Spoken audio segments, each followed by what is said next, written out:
भोर के समय में हाँ जी ये गीत ना गावल जाला, लेकिन चैनल लागल बा तो एगो साँझ के गीत गावत नहीं,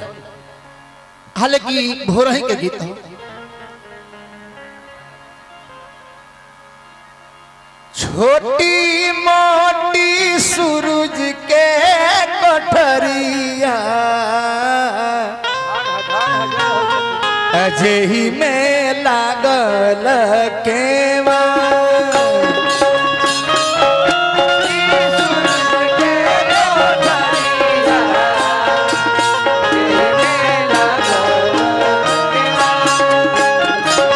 छोटी मोटी सूरज के कोठरिया जही में लागल केवा,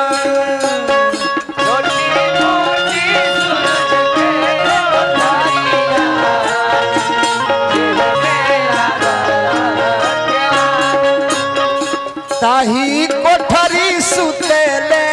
रामेश्वर बाबा, चादर गोले मुड़े तान,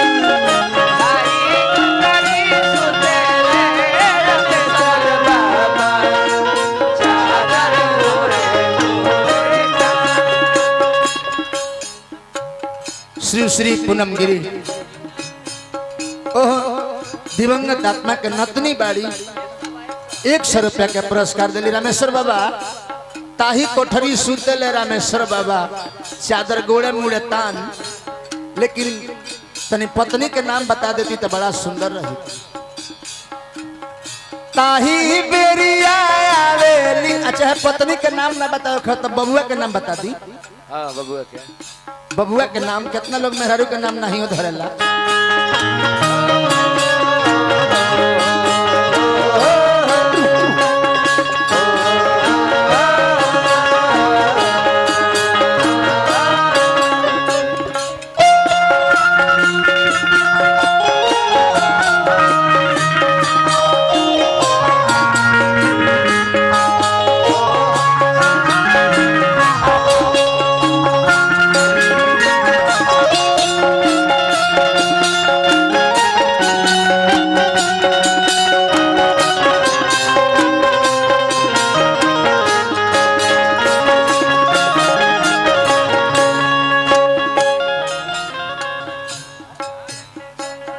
ताही कोठरी सुतेले विजय के पापा,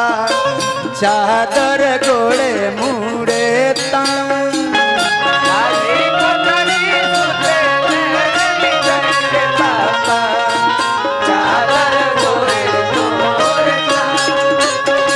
ताही बेरिया आवेली विजय के मम्मी, उठी स्वामी जी हमार,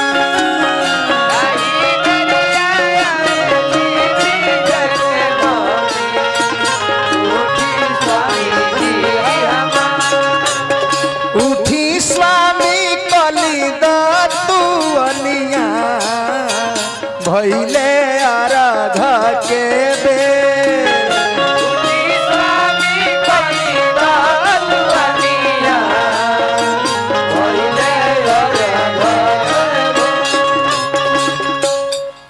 और क्या बबुआ। छोटी मोटी सूरज के कोठरिया जेही में लागल केवा,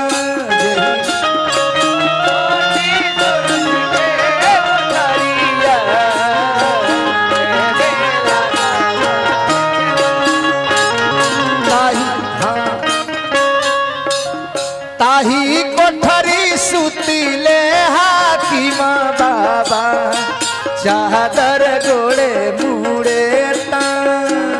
ताही कोठरी सुतीले हाकिम बाबा, चादर गोड़े मुड़े तान, ताही बेरिया आवेली उनकर बहुआ, उठी स्वामी जी हमार,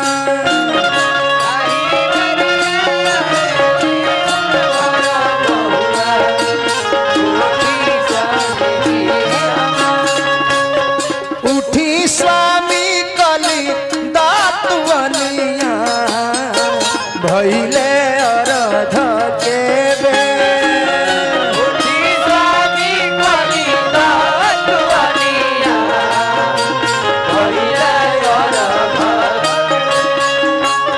हमने के अपन अपन घर के सदस्य लोग के नाम ले लेके गाई ले जाए, लेकिन छोटी मोटी सूरज के कोठरिया जेही में लागल के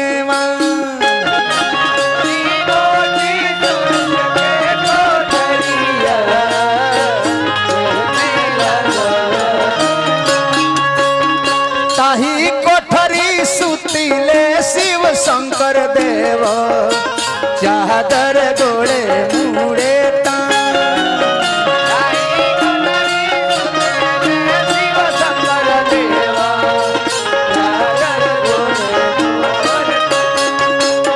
ताही बेरिया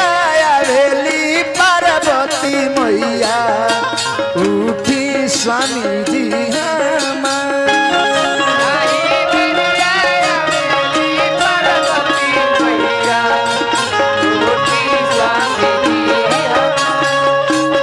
उठी स्वामी कली दातवनिया भइले अरघ के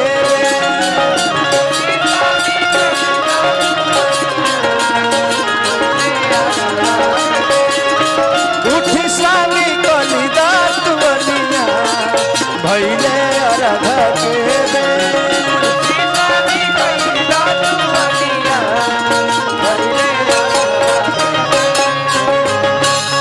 अब तनी ऐसा